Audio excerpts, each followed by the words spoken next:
You know, sometimes older cameras are still really, really good. But I'm not talking about this camera. I'm talking about this camera. This is the Fujifilm x100F, and it is now 7 years old. But the question is it still good in 2024? Let's find out.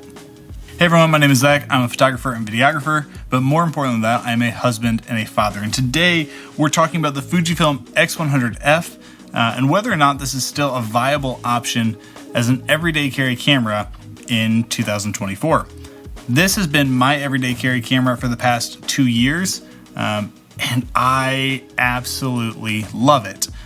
But this does have two newer brothers, the Fujifilm x100V and the Fujifilm x100-6. I kind of hate that they went, V and then just now call it 6. I mean, it's VI, but like, whatever. Anyways, what was I saying? Oh yeah, is this still a good camera in 2024? Well, hopefully I can give you some insight today based on my own experience with it and let you know whether or not this is something I think you should look into as a photographer, as someone who wants to get into everyday carry cameras, or maybe just as, a parent who wants to have an everyday carry camera for the family. Before we jump into it, if you're new to the channel, welcome. Glad you're here. I talk about all things photography, videography, capturing family memories, and really hope to help families figure out how to take photos and videos and things like that to just remember the moments and memories of life better.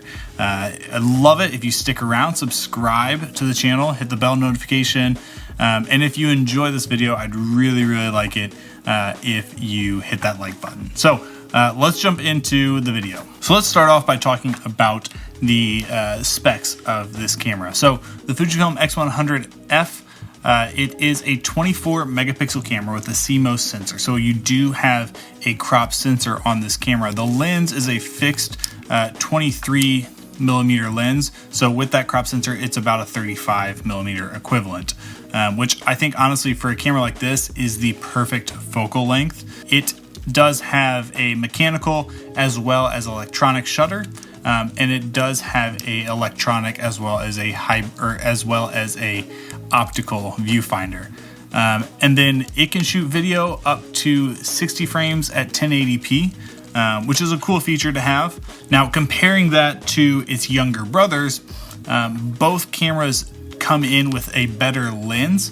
The lens on the Fujifilm x100F is said to be a little softer. I've never personally noticed, any soft images. I think when you're looking at this camera on its own, you'll probably see a difference when you compare it with other ones, but when you're looking at it on its own, it really doesn't look soft. So I think the lens itself is still phenomenal. The other big difference on those two older or the two younger ones is you have a tilt out screen, which is nice. That is something I would love to have, but I don't think it's a deal breaker for me. When you put all those specs together for this camera, it really gives you an amazing picture quality out of a small compact camera like this. I mean, I love the photos that I'm able to take from this camera. All the photos on my social media have been from this camera in the past 2 years. I literally scrolled through this morning to see, I was like, are there any photos from other cameras? And there's really not, unless it's like family photos that someone else took of us. I mean, like, I just absolutely love the quality of photos that I'm getting out of this camera. And to me, I can't complain about the specs.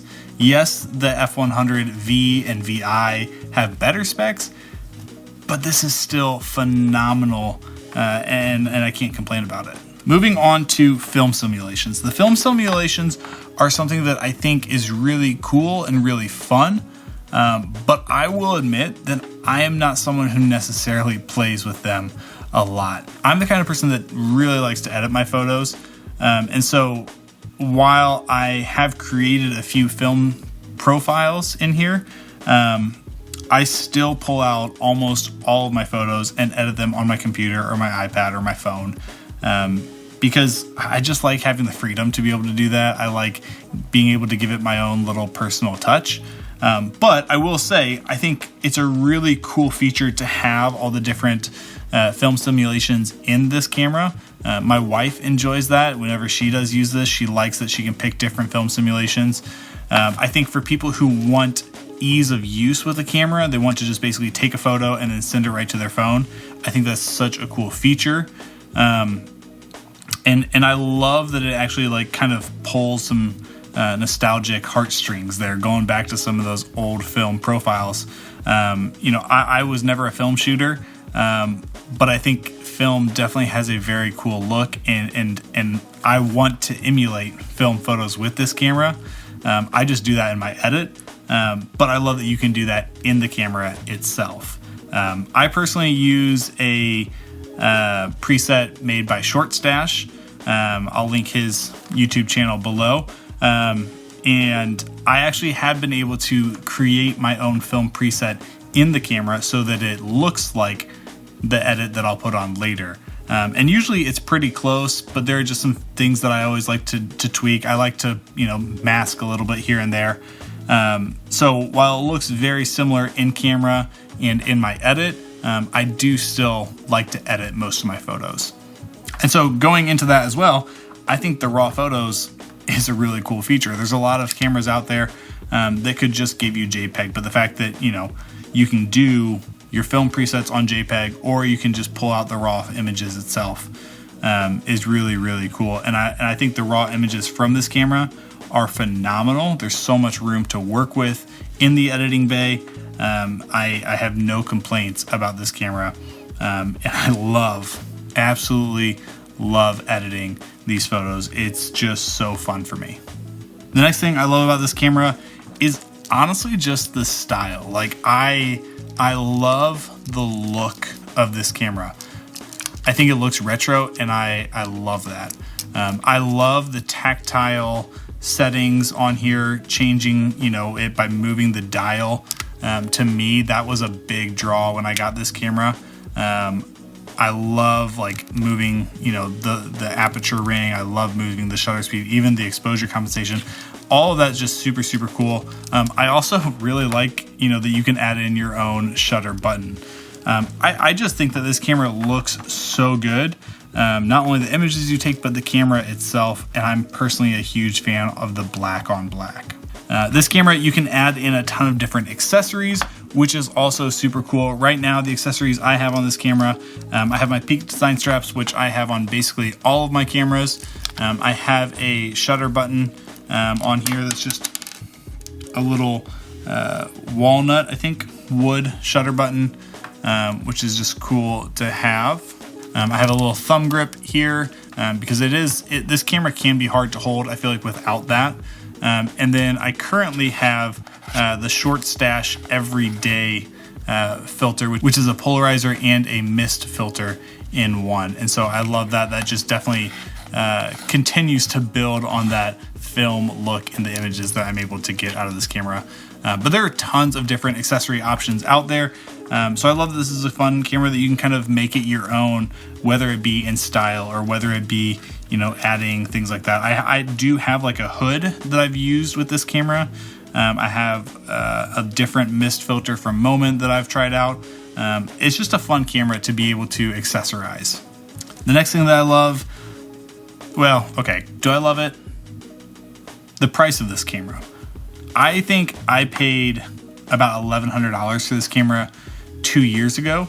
And while it was definitely a little bit more than I wanted to pay, I think it's been 100% worth it. Like, I would pay that much again, even though I do believe you can find X100Fs for cheaper than that right now because of everyone wanting the V and the VI.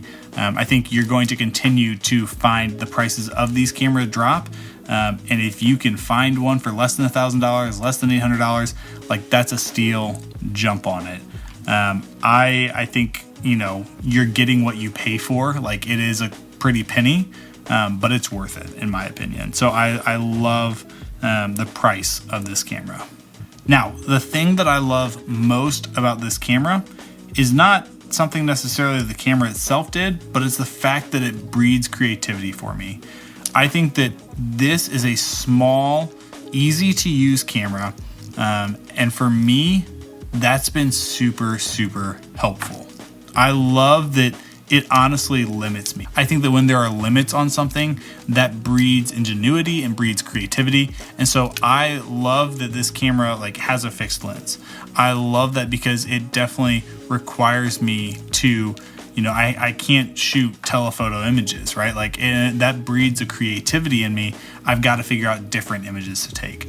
I love, the tactile elements. I love that it causes me to slow down and to really make sure I'm nailing my exposure. I really like the optical viewfinder. And I love that I can set up my composition through that image or through that viewfinder. I think that there's just so many fun elements of this camera. And they all come together just to breed creativity, breed ingenuity for me. And I like that. But I think that this is just a camera that is so fun to use, so exciting to use. It's something that breeds creativity. And I don't think I'm the only one that thinks that. I think that you see that with the popularity of this camera and with its younger brothers.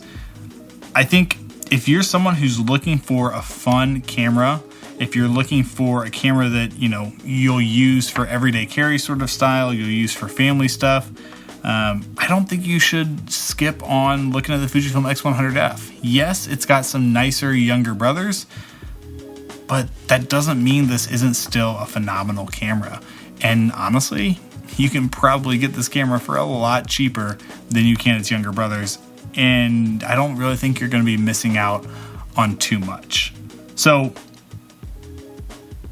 I would say in 2024, this is still a great pick for an everyday carry camera. I would buy it again.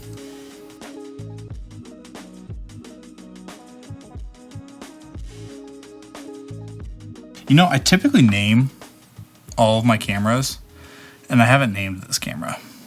Like my C200s are Luca and Alberto from, what's that movie? Luca. And then my EOSRs, honestly, are just Alpha and Bravo, but still. But I haven't named this one. Let me know in the comments. All right, in the comments, let me know what's a good name for this camera. Best name suggestion wins.